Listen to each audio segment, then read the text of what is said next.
Assalamualaikum warahmatullahi wabarakatuh.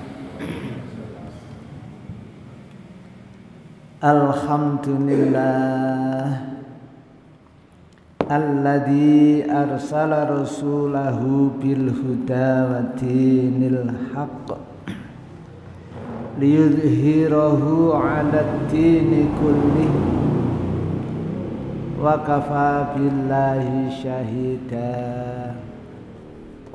Allahumma salli wa sallim wa barik ala nabiyyina Muhammadin sallallahu alaihi wasallam wa ala alihi wa ashabihi ajma'in wa man tabi'ahum bi ihsanin ila yaumiddin. Ya ayyuhalladzina amanu taqullaha haqqa tuqatih wa la tamutunna illa wa antum muslimun. Amma ba'du fa inna asdaqal hadithi kitabullah wa khairal huda huda Muhammadin sallallahu alaihi wasallam wa syarrul umuri muhdatsatuha wa kullu muhdatsatin bid'ah wa kullu bid'atin dhalalah wa kullu dhalalatin finnar. Hadirin jamaah rahimani wa rahimakumullah. Puji syukur alhamdulillahi rabbil alamin atas rahmat, taufik dan hidayah Allah. Nikmat-nikmat yang Allah anugerahkan kepada kita, lebih-lebih nikmat iman dan Islam, juga nikmat sehat dan nikmat sempat, sehingga kita sama-sama mampu untuk bersama-sama ngaji. Malam ini kajian kita melanjutkan pembacaan kitab Tauhid halaman 76, bab yang ke-20. Nama babnya sikap keras Rasulullah sallallahu alaihi wasallam terhadap orang yang beribadah kepada Allah di sisi kuburan orang solih. Maka bagaimana jika orang solih itu disembah? Di sekarang yang kita baca menurut batas buku yang saya bawa ini, Al-Bukhari dan Muslim meriwayatkan dari Aisyah. Ia berkata, tatkala Rasulullah sallallahu alaihi wasallam hendak diambil nyawanya, beliau pun segera menutupkan kain di atas kepala, di atas mukanya. Lalu beliau buka lagi. Kain itu tatkala terasa menyesakkan nafas. Ketika beliau dalam keadaan demikian itu, beliau bersabda, iya, ini luar biasa penting sekali. Rasul dalam keadaan menjelang wafatnya, ya, Rasul segera menutupkan kain ke wajahnya. Tidak lama saat Rasul terasa nafasnya sesak, dibuka kembali, dibuka sendiri sama Rasul. Kemudian Rasul sabdakan, situasi yang seperti itu Rasul sabdakan, laknatullah alal yahudi wan nasoro ittakhadhu kubura anbiyaihim masajidah. Ini dawuh terakhir Rasul ya, saat menjelang wafatnya Rasul menutupkan kain ke wajahnya, tidak lama kemudian dibuka kembali karena terasa sesak nafasnya. Saat membuka itu Rasul bersabda yang artinya semoga laknat Allah ditimpakan kepada orang-orang Yahudi dan Nasrani. Mereka menjadikan kuburan nabi-nabi mereka sebagai tempat ibadah. Ini ya. Jadi jangan sampai kita itu menjadikan kuburan sebagai tempat ibadah. Itu kena doanya Nabi ya. Dalam situasi kayak gitu, sakit yang sudah parah, menjelang ajalnya Nabi berdoa, semoga laknat Allah ditimpakan kepada orang-orang Yahudi dan Nasrani. Yahudi dan Nasrani yang seperti apa? Yang menjadikan kuburan sebagai tempat ibadah. Ini jangan ya. Ya sembuh ibadah apa ae. Jangan menjadikan kuburan sebagai tempat ibadah. Ini doa Nabi saat menjelang wafatnya. Ini tadi yang didoakan adalah Yahudi dan Nasrani. Saat itu mungkin orang Islam belum latah seperti sekarang mungkin ya, saat itu, karena masih sahabat-sahabat agung masih sugeng ya, maka kemungkinan kecil terjadi kuburan dijadikan tempat ibadah.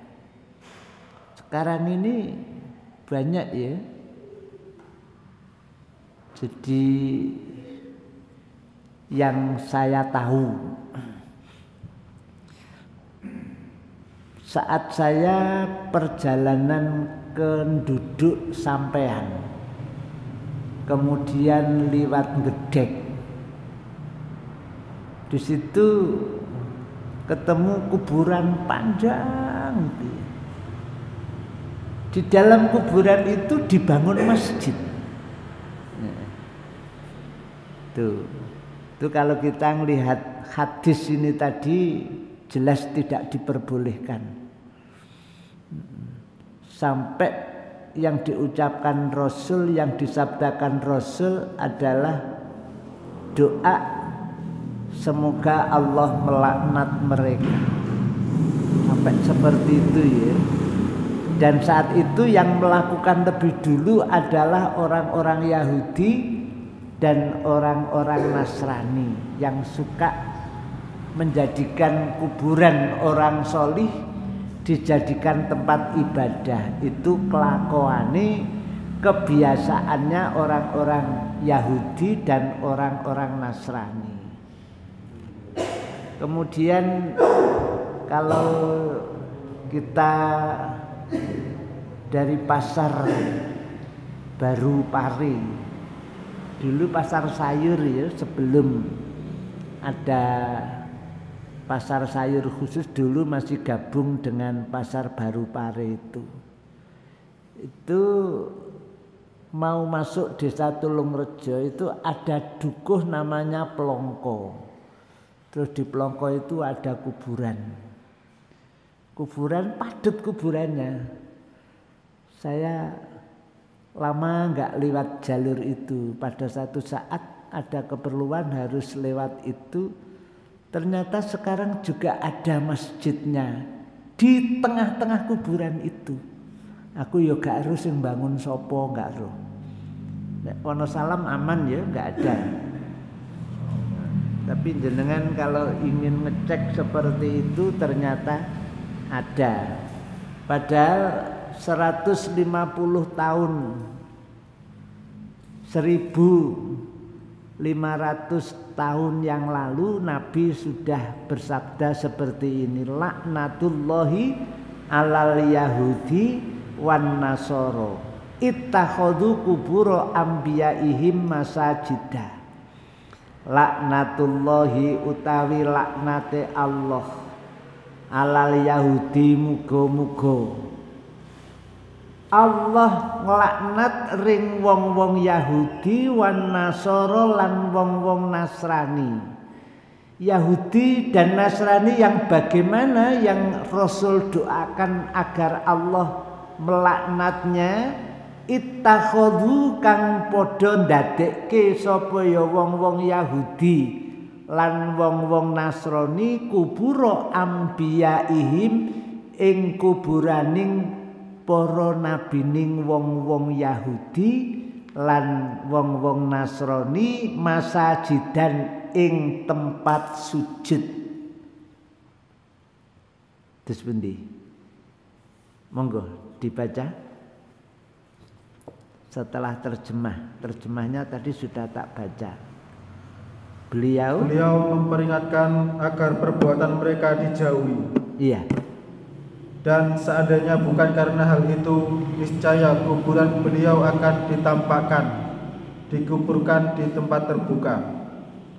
Hanya saja dikhawatirkan akan dijadikan sebagai tempat ibadah. Iya, dikhawatirkan itu akhirnya dimakamkan di kamarnya Aisyah radhiyallahu anha. Itu kamar tidurnya Aisyah ya. Karena wafatnya Nabi itu di pangkuan Aisyah. Akhirnya semua para nabi itu dimakamkan di tempat wafatnya. Saat itu Rasulullah Muhammad wafat di kamarnya Aisyah, maka dikuburlah Rasulullah di kamar Aisyah.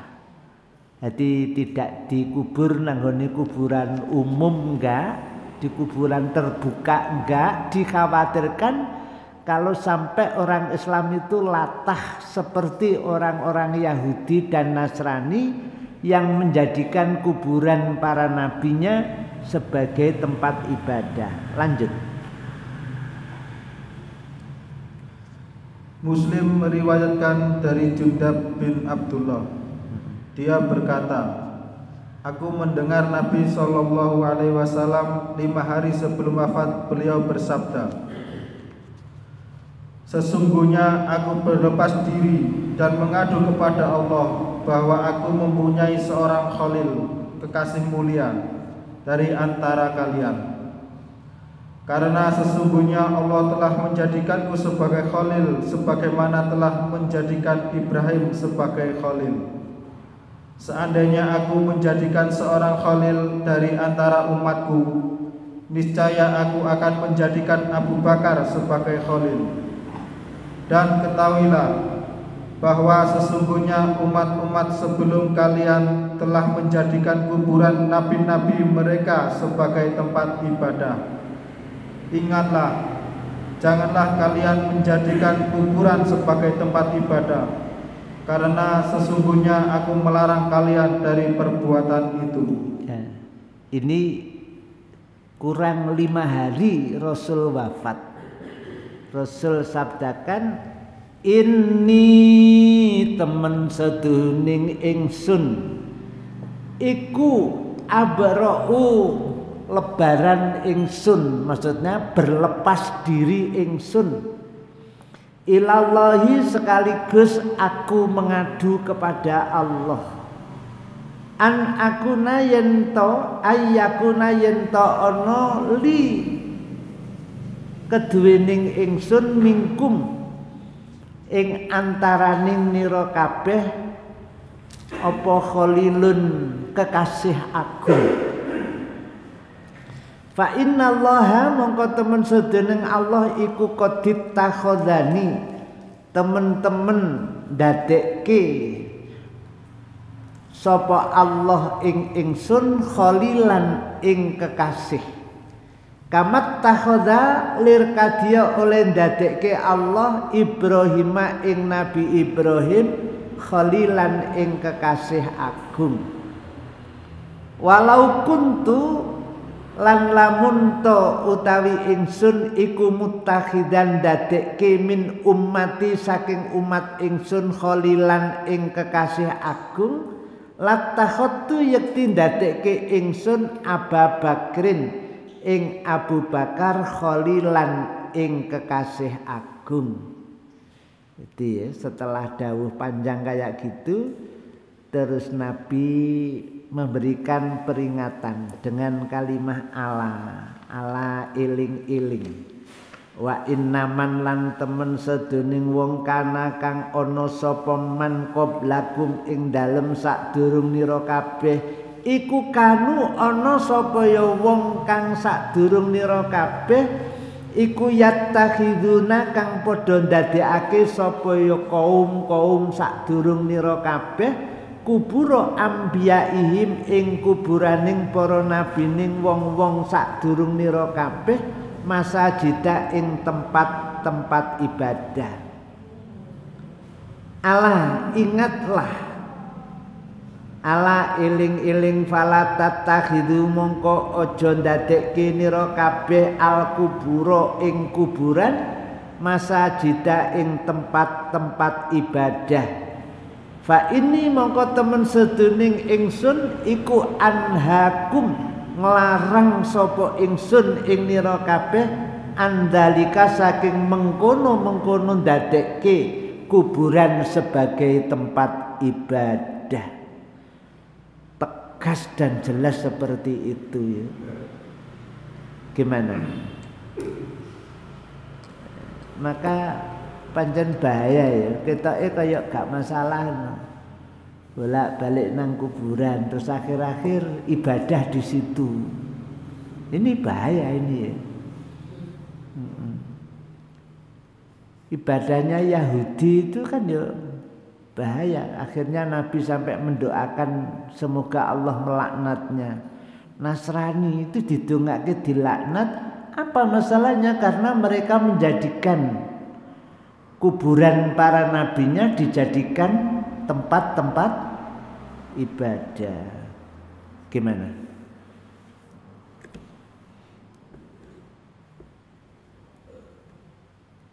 Bisa dilanjut? Monggo. Rasulullah Shallallahu Alaihi Wasallam menjelang akhir hayatnya, sebagaimana dalam hadis Jundab, telah melarang umatnya untuk menjadikan kuburan sebagai tempat ibadah. Kemudian tatkala nyawanya hendak diambil, sebagaimana dalam hadis Aisyah, beliau melaknat orang yang melakukan perbuatan itu.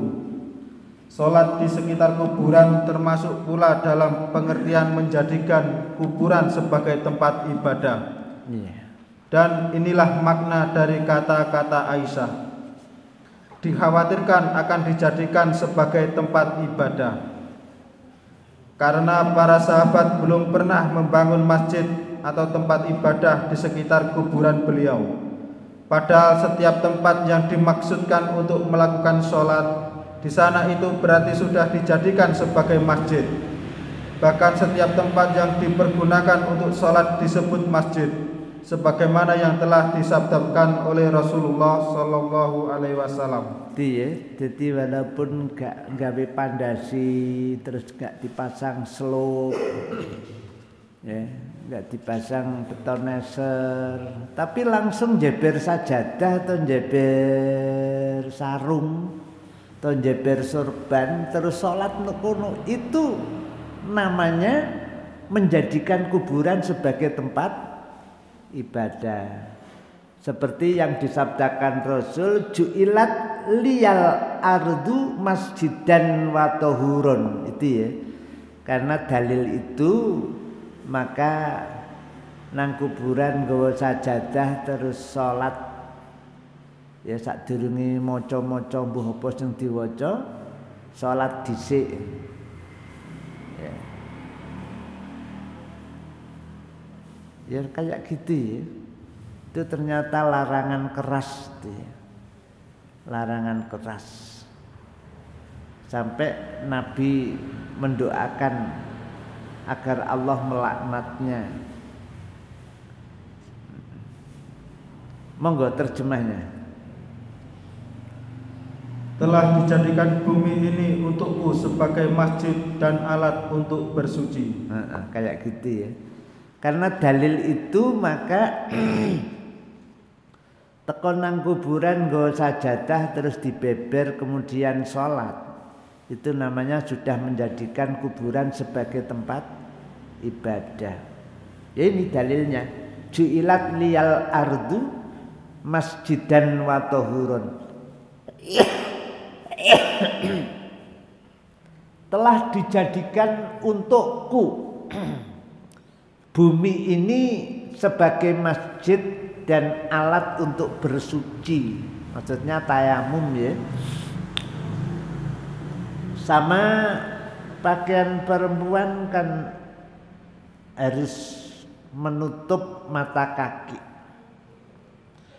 dan tidak boleh ketat. Jadi nek mlaku ya klengsreh. Istilahnya nyeret. Maka saat keseret andekan pakaian ibu-ibu terkena najis, maka bumi berikutnya yang mensucikannya. Beda karo wong lanang. Nek wong lanang sampai menutup mata kaki, ya resiko. Bismillahirrahmanirrahim.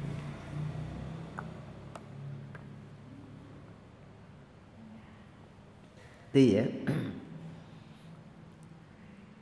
Ini dalilnya. Telah dijadikan bumi ini untukku sebagai tempat ibadah atau masjid dan alat untuk bersuci. Jadi yang bisa mensucikan sesuatu yang najis itu tidak hanya air, tapi debu atau tanah ini bisa mensucikan. Apa yang lain? Sinar matahari ini juga bisa mensucikan. Yang lain apa lagi?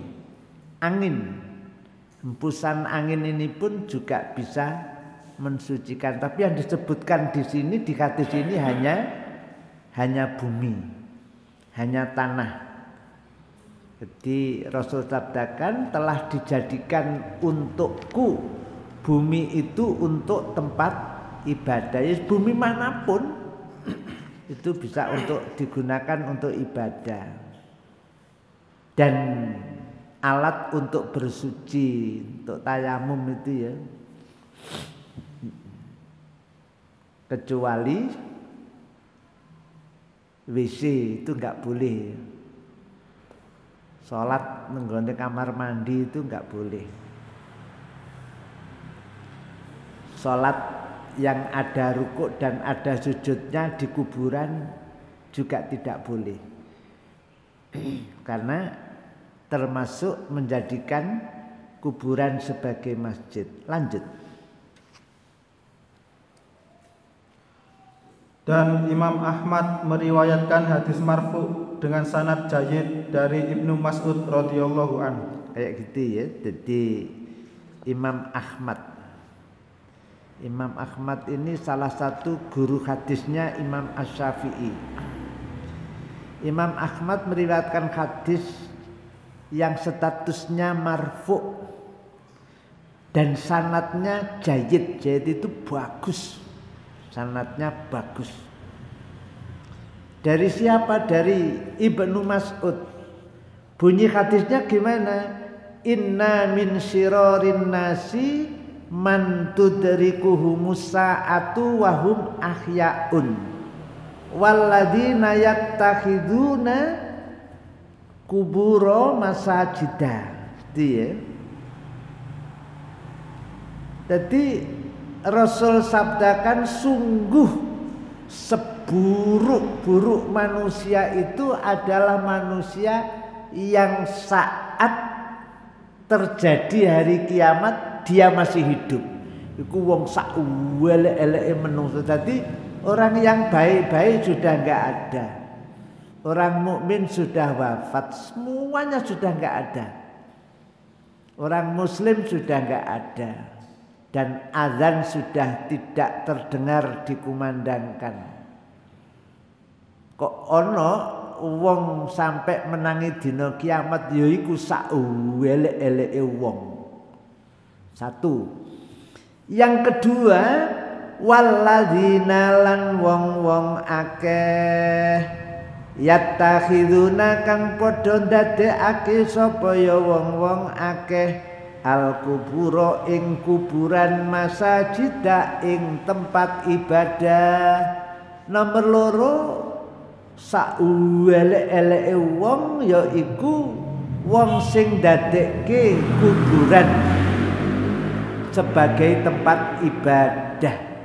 Dua itu ya. Menungso sing paling elek ya loro iku. Siji, saat terjadi hari kiamat dia masih hidup. Itu jelas tidak ada orang baik sama sekali ya. Yang ada itu hanya orang kafir, orang musyrik, orang fasik, orang munafik. Pokoknya wong elek-elek tok, saelek-eleke wong yaiku saat terjadi hari kiamat dia masih hidup. Satu. Yang kedua, orang yang menjadikan kuburan sebagai tempat ibadah itu ya saelek-eleke wong. Makanya jangan sampai kita ini menjadikan kuburan sebagai tempat ibadah. Ya dige dhewe sementara ya nek diomongne wong gak enak iki. Ya. Mungkin sangat-sangat tersinggung kalau sudah kebiasaannya seperti itu diwacake hadis iki ya mungkin kalau kita tetap berharap mudah-mudahan mendapat hidayah Allah. Tapi nek pas hidayah Allah belum turunkan mungkin ya ngamuk-ngamuk mungkin. Iya, ada dua golongan yang Rasul sabdakan seburuk-buruk manusia, yaitu satu, saat terjadi hari kiamat masih hidup. Yang lain, seburuk-buruk manusia adalah manusia yang menjadikan kuburan sebagai tempat ibadah. Definisi menjadikan tempat ibadah itu tidak harus mendirikan masjid, enggak. Beber sajadah terus sholat itu sudah termasuk sudah. Kandungan bab ini gimana? Bisa dilanjut? Monggo. Apa? Pak Yai, biasanya kalau yang saya lihat itu ada seorang muslim punya keyakinan khusus di hari tertentu ke kuburan, tapi tidak beribadah. Yang sananya baca-baca Al-Quran seperti Yasin yang biasanya saya lihat itu bagaimana Pak Yai? Baca Yasin apakah bukan ibadah?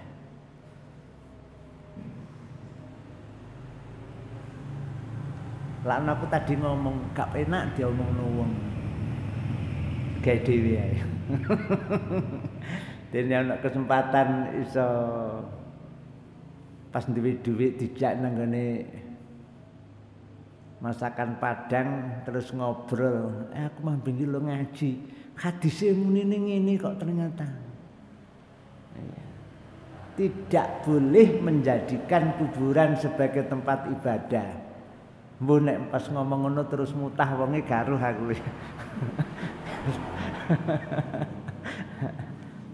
Ini memang kayaknya ya gurung patek dibahas nang pengajian-pengajian. Bu ana salam sing tau bahas nang masjid ndi? Paling masjid kene iki paling ndi ya. Katik sak elek-eleke wong. Elek-eleke wong. Jadi pertanyaan tadi kan, apakah baca Quran itu bukan termasuk ibadah yang agung? Itu ibadah yang agung loh. Sak huruf iku lho pahalane kaya ngono akeh. Nek digambarno nggoning syair yang ada di Fasolatan sing gambare Menara Kudus itu, wih. Sak huruf ganjarane iku apa ya? Pakaian yang terbikin dari kain sutra, mbuh pirang juta itu. Mau mahal ya. Cara kopiah ya sing apik. Mungkin kopiahe presiden, kopiahe DPR mungkin. Kopiah sing mahal-mahal. Nah, kopiah saya ini enggak masuk ini ya. Itu satu huruf, betapa agungnya. Kula namung maca Yasin, iku dua huruf. Satu ya, yang dua sin. Itu per hurufnya itu pahalanya luar biasa itu. Itu ibadah yang agung baca Quran itu. Dan bahkan bacaan Quran itu besok di hari kiamat datang kepadamu untuk memberikan pertolongan. Saat kita sangat membutuhkan pertolongan, bacaan Quran kita itulah yang datang kepada kita menolong. Sampai Rasul sabdakan ikra'u, loh, kan ibadah kan ya.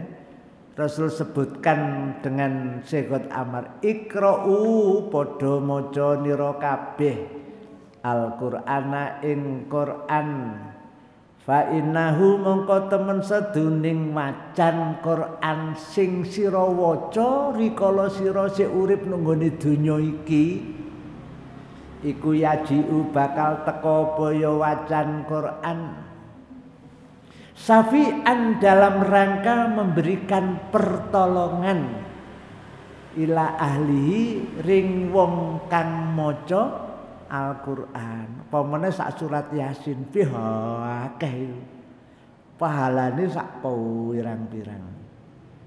Nek diwacana omah bagus sudah. Kalau jenengan niatan mentransferkan pahala kepada ayah dan ibu jenengan wis gak adek muni transfer wis teko kono wis otomatis kan ya, karena itu amalan ayah dan ibu kita.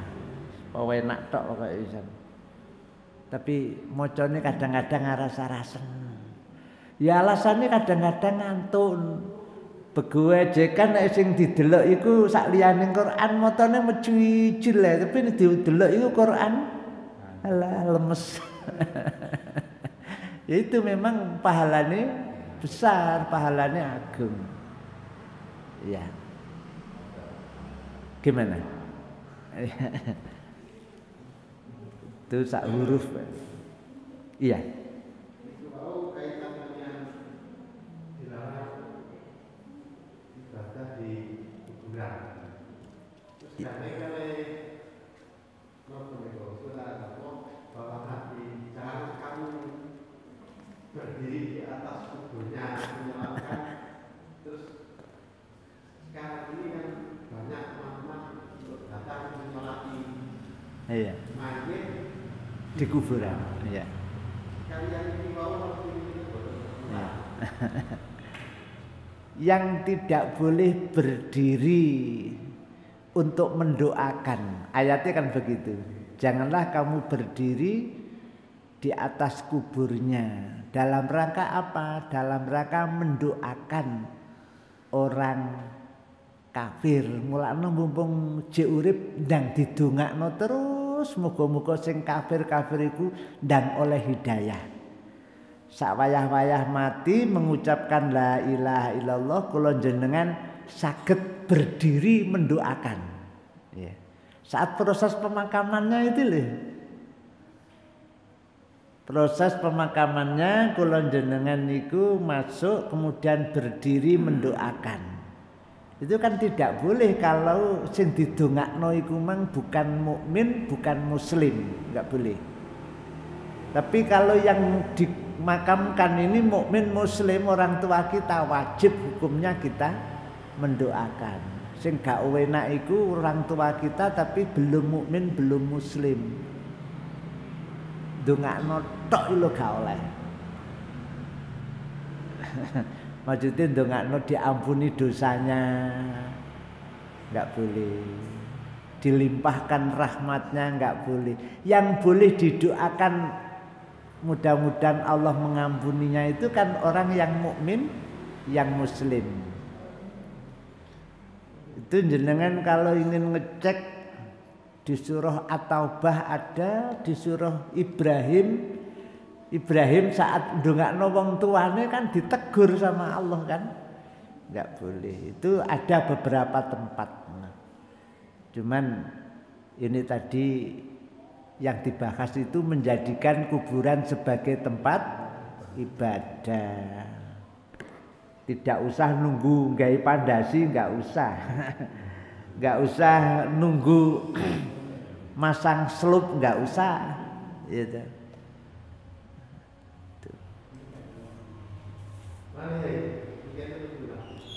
Termasuk makamnya Rasulullah kan dalam masjid. Ya. Ribet. Terus pertanyaannya lagi, mulai kapan? Wong iku jane kamare Aisyah. Aisyah itu tetap di kamar itu, tidur di kuburan yang Rasul itu sampai Abu Bakar wafat, dimakamkan di situ. Tetap Aisyah tidur di dalam kamarnya Aisyah. Padahal sudah ada 2 makam, 1 Rasulullah, 2 Abu Bakar. Saat Umar bin Khattab wafat, dimakamkan dengan kamar Aisyah, baru Aisyah meninggalkan kamar. Ya.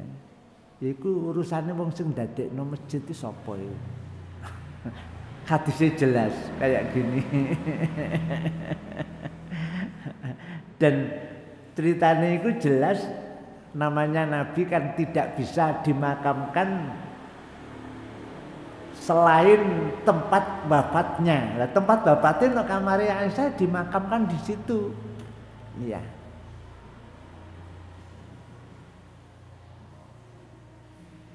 Apa itu masjid bukan toh? Kuburan yang Nabi kan ya panggah kuburan. Bukan masjid kan?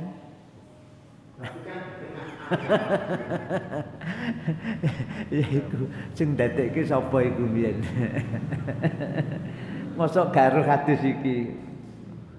Sing aran buku iki ya wong kono ya nan. Padha ae. Iki sing aran duduk wong Wonosalam buku ini, sing aran wong kono. Iya. Itu ya. Itu kuburan itu kalau dibahas kan ya rada panjang. Itu kan dindingnya itu kan sudah menceng. Jadi orang itu nggak bisa berusaha sholat menghadap ke makamnya, itu tidak bisa. Jadi tidak bisa persis menghadap ke makamnya, tapi menghadapi tetap nanggening kiblat. Boleh dikondisikan. Terus mengondisikan itu berikutnya apa ya sing bangun itu aku ya nggak tahu sejarah itu. Nanti kalau jenengan pas umroh ke sana, jenengan lacak, jenengan tanyakan, terutama pembimbingin jenengan sama takoi itu, nek pembimbingin jenengan nggak iso cene nakok saya kono. Iya, saya belum tahu itu mulai kapan itu menjadi seperti itu. Kalau saya hanya sekilas nanya ustadz yang sekolahnya di Mekah, kuliahnya di Makkah, itu dulu saat pelebaran Masjid Nabawi itu juga rame ya masalahnya nang kuburane iku mang. Terus jalan tengahnya ya iku mang dikai tembok sing menceng iki yang tidak mengarah ke kuburan. Diusahakan orang itu tidak sampai menghadap ke kuburan. Wallahu alam. ya panggah mikur jari. Jari ini kan namanya kalam khobar ya. Kalam khobar itu kita boleh percaya dan boleh tidak. Percaya sah, tidak percaya sah. Saya pernah nanya kepada ustadz yang kuliah di sana, itu dulu juga tidak mudah untuk bangun itu. Jadi antara ulama dengan umaroknya sempat terjadi perselisihan keras sekali. Ulamanya melarang, tapi umaroknya ya pada nungkin nih. Ulamanya ngomongnya rodok-rodok belajar kenceng ini ki. Umaroke iso nampa? Ya itulah. Padahal dunia itu tergantung dua kelompok itu, yakni ulama dan umarok. Nah, ulama dan umaroknya ini kedua-duanya baik, maka baiklah seluruh umatnya, seluruh rakyatnya. Tapi nek dua kelompok ini belum baik, maka ya seperti yang kita lihat belum bisa baik. Ini kandungan babnya belum terbaca tapi sudah titit tadi ya. Gimana? Kita akhiri? Ya, dengan doa kafaratul majlis subhanakallahumma bihamdika asyhadu alla ilaha illa anta astaghfiruka wa atubu ilaik. Mohon maaf. Assalamualaikum warahmatullahi wabarakatuh. Waalaikumsalam warahmatullahi wabarakatuh.